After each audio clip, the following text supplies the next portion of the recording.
A suburban town says it wants its police to help with Donald Trump's mass deportation. So could they come marching into Denver?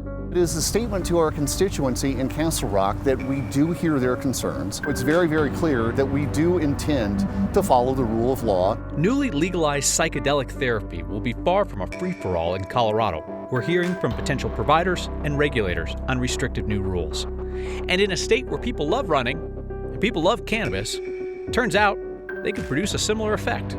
We'll take a closer look tonight on Next. Thanks for joining us for this streaming-only episode of Next while the Nuggets play over on 9 News. We begin tonight with a conservative town in the suburbs taking a stand in favor of President-elect Donald Trump's promised mass deportation and even offering its police force to help. Our Angeline McCall looks at what is possible under state law, which limits how law enforcement can help immigration. Mayor Gray. Yes. Motion passes unanimously. 30 miles from Denver, the town council motion in Castle Rock meant to send a message. I'm admonishing publicly the mayor of Denver for his comments that I would account to be that of insurrectionist rhetoric. Just a couple weeks ago, Denver Mayor Mike Johnston said he would send local law enforcement to stop federal agents from carrying out Trump's mass deportation plan. I would like to please motion to direct our town attorney and the attorney staff to begin working on a declaration that would be in support of all efforts to include anything that we can do with our law enforcement personnel to support the deportation of illegal migrants. Now, Castle Rock Town Council member Max Brooks decided to make a stance of his own. If there has been illegal migrants found in Castle Rock and the effort is to deport them, it's simply to ensure that our police department knows that we do intend to follow that order and do intend to follow the rule of law. It's a motion, less of a directive with less power. It is, to be fair, more of a statement. As cities and municipalities fight to either cooperate or not with federal immigration policy, the state is arguing they don't have to comply in court documents in response to a lawsuit brought forward by Douglas County. The state argues the federal government cannot compel states or their subdivisions to participate in federal immigration enforcement, adding Congress cannot conscript state employees into carrying out federal immigration enforcement. So it's a statement to our own constituency, but it's also a statement to town staff and then also our own police department. So for now, it's a motion that is little more than a message. So it's very, very clear that we do intend to follow the rule of law, however that is applied. That lawsuit between Douglas County and the state of Colorado is seeking to overturn 2 Colorado laws that prohibit law enforcement from detaining or holding someone based on immigration status alone and bar local agencies from sharing personal immigration-related information with federal agencies. So, it stands to say if this gets overturned, it's possible, right, that these municipalities and cities could kind of do a little bit more, have more control, but as of right now, very little. Yeah, and you can imagine a scenario, right, where Mayor of Denver comes out and says, like, I'm going to stand against this, but what are you going to do? No, I'm not really sure what I'm going to do. And then you have some red areas say, we're going to stand with this. What are you really going to do? I don't really know what I want to do. People want to be heard on this. Yeah, and ultimately, I think we could see, right, some municipalities coming out and saying one side or the other. We've already seen Denver do it. Now we've seen Castle Rock. So we'll see if anyone follows suit. All right, Angeline McCall, thank you. The killing of 2 students at the University of Colorado Springs earlier this year is leading to a promise that school is going to take new steps to identify threats on campus and intervene before students become violent. A UCCS student is charged with shooting and killing his roommate, Samuel Knopp, and a woman inside their apartment in February. The investigation found that Knopp had raised concerns about his roommate several times before the shooting, even telling the university that his roommate had threatened to kill him. The university has hired a law firm to review its policies and outline ways to improve campus safety. The report gave 13 recommendations, including a new software system to better track student behavior. That report also says the university needs more training for its staff to identify alarming behavior and needs to update its emergency plan. University leaders say they've already started implementing several of the recommendations.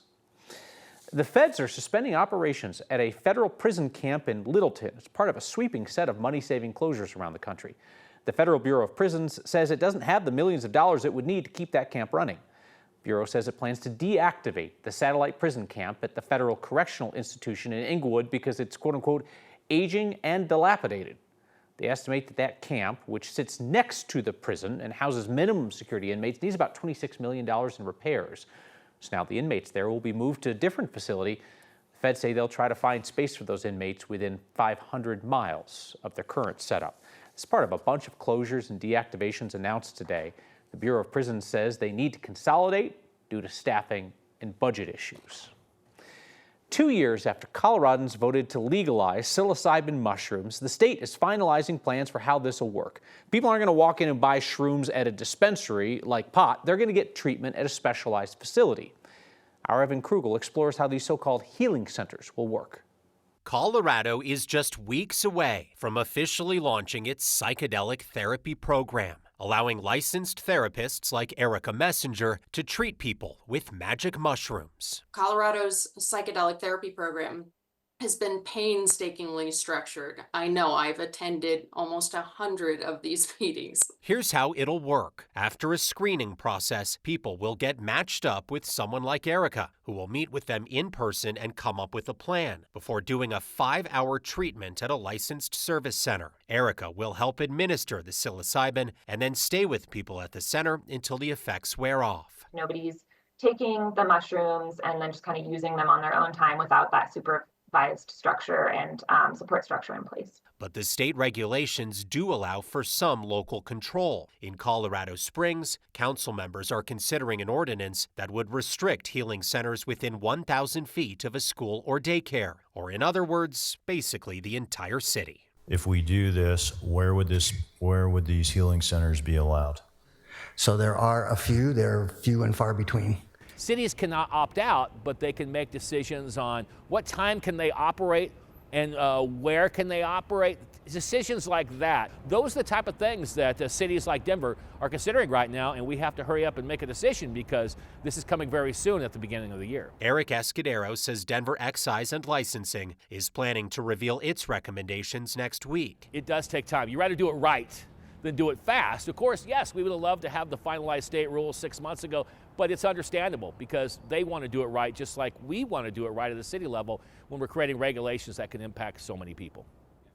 Now, the state will begin accepting applications for those licenses on December 31st, but since cities like Denver still don't have formal policies in place yet, this could be a pretty slow rollout, with the first healing centers in the state likely not opening until some point next summer. Kyle. And it certainly sounds, Evan, that we're not going to end up with a situation like we did with cannabis, where they quickly outnumbered Starbucks, right? There's not going to be a shroom center on every corner in the city. These are going to be expensive to operate, and getting the license is going to be really difficult to operate. So simply a completely different ballgame, and that's what they say about this, is this isn't cannabis. This is designed more towards healing people with severe mental problems and things like that. So very different situation that officials are trying to sort through right now. I appreciate all your reporting as we kind of learn more about the brave new world. All right, Evan Krugel, thank you. Supreme Court Justice Neil Gorsuch is not going to weigh in on whether thousands of gallons of crude oil can be transported through his home state of Colorado. Liberal groups and members of Congress had called on the conservative justice to recuse himself because of his prior relationship with a billionaire from Colorado who's involved in the case. Next week, the Supreme Court will hear arguments over the future of the proposed Uinta Basin Railway project. That proposed railway would bring crude oil from Utah through Colorado on the way to the Gulf Coast. A federal appeals court blocked the project last year, finding that regulators hadn't done enough to study the potential environmental impact on the Colorado River. Now, officials in Utah are asking the Supreme Court to let that project continue, and they have support from Colorado's richest man. That would be Phil Anschutz. He owns, among other things, the oil and gas company Anschutz Exploration Corp. Gorsuch has faced calls to recuse himself since Anschutz got involved, since Gorsuch used to represent Anschutz in his companies. Gorsuch says he's recusing himself, quote, consistent with the code of conduct. They didn't mention Anschutz by name. There is great news tonight for all of the angry viewers who have written in saying they will never watch Next again. Now you can listen to the Next podcast. Find us wherever you find podcasts to pipe into your ear holes. So if you can't catch us live or streaming on 9 News Plus, you can catch Next later, anytime, via podcast. A new episode is posted each evening.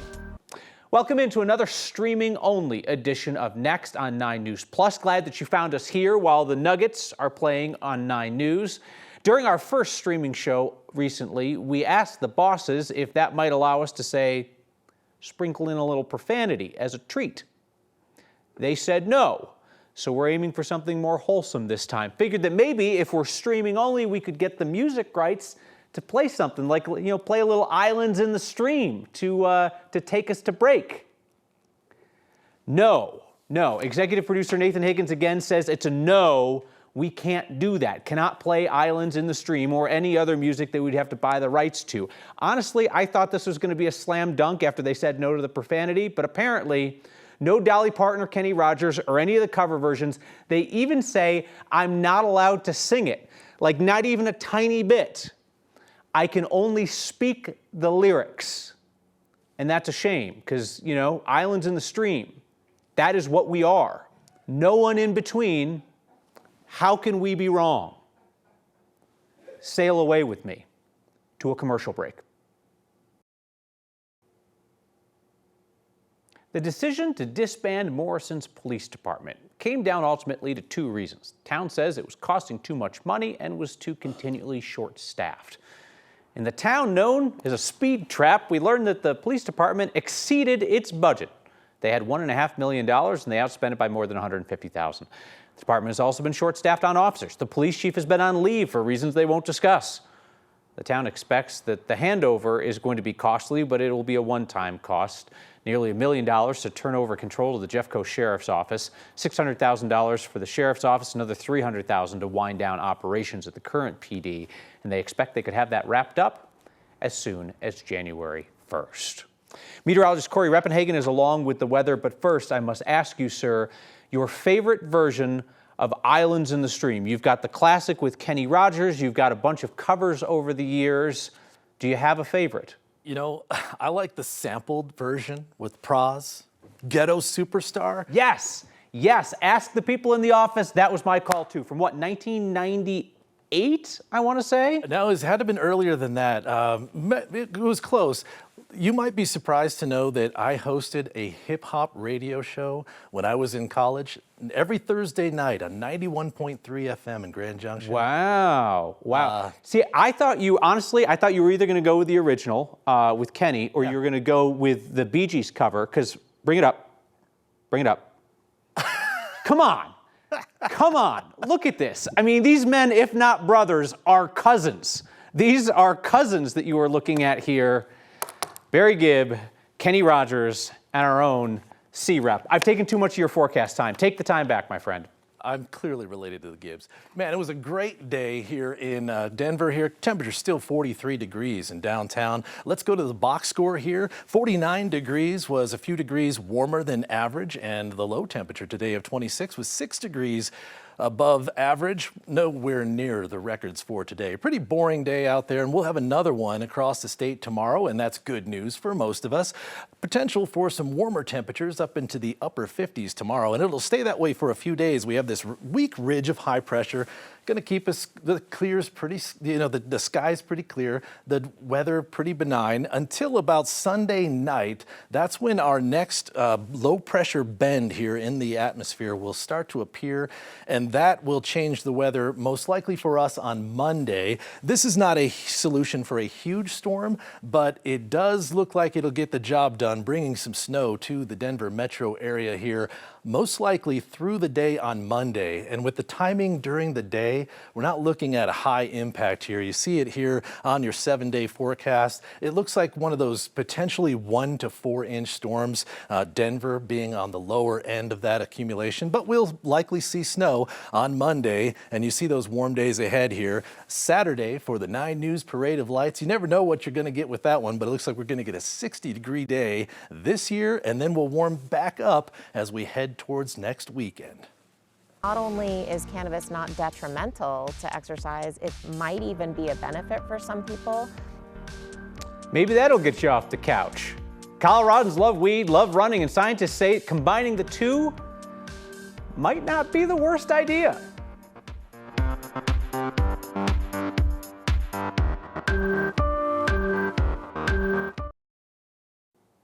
Runners will tell you about the runner's high. I mean, they'll talk about the sport like You do something to me that I can't explain. Hold me closer and I feel no pain. Every beat of my heart, we got something going on.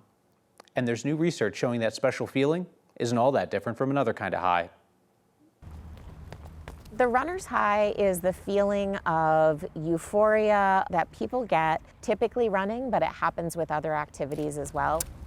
My name is Angela Bryan, and I'm a professor of psychology and neuroscience at the University of Colorado, Boulder. With the legalization of cannabis, we're particularly interested in what the public health implications of more widespread use might be. So we started to look into this question, and we quickly found that instead of cannabis being associated with less physical activity, as you might expect, it's actually associated with more physical activity.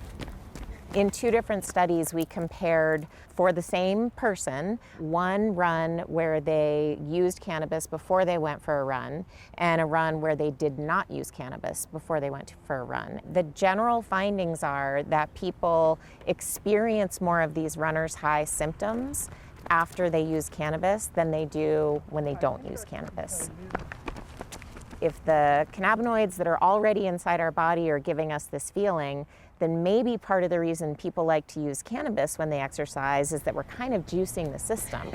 And so this phenomenon that not only is cannabis not detrimental to exercise, it might even be a benefit for some people, opens up a lot of different avenues for asking whether there are maybe benefits of cannabis use. We don't think that legalization is without harm, but we also don't think it's without benefit. Something to think about.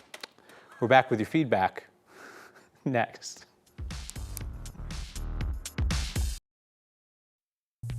The most Colorado thing we saw today is nature's lawnmower at work. Karen and Judith from Arvada sent us this shot from near Rocky Mountain National Park. I mean, really, why buy a lawnmower when dozens of hungry elk will do the work for free? And as an added bonus, they will leave you behind some fertilizer. It's good for the turf. If you see something that just looks like Colorado to you, like this scene, email it our way. Next at 9news.com is the email, or you can always text next at 303-871-1491. Somebody sent in some text feedback tonight to say, Islands in the Stream was a fun discussion. I still like the regular news over streaming. I'm starting to think, texter, that there's nothing particularly fun about us doing the show via streaming. We can't cuss. We can't sing. What are we going to come up with for next time? Ooh, I just had an idea. Rick and his wife say, Dolly would have let me sing Islands in the Stream. I know Dolly would have. She's an American treasure. She wouldn't block me from singing it. I presume it's the estate of Kenny Rogers that was gumming up the works. Rest his soul. Islands in the Stream. See you next time.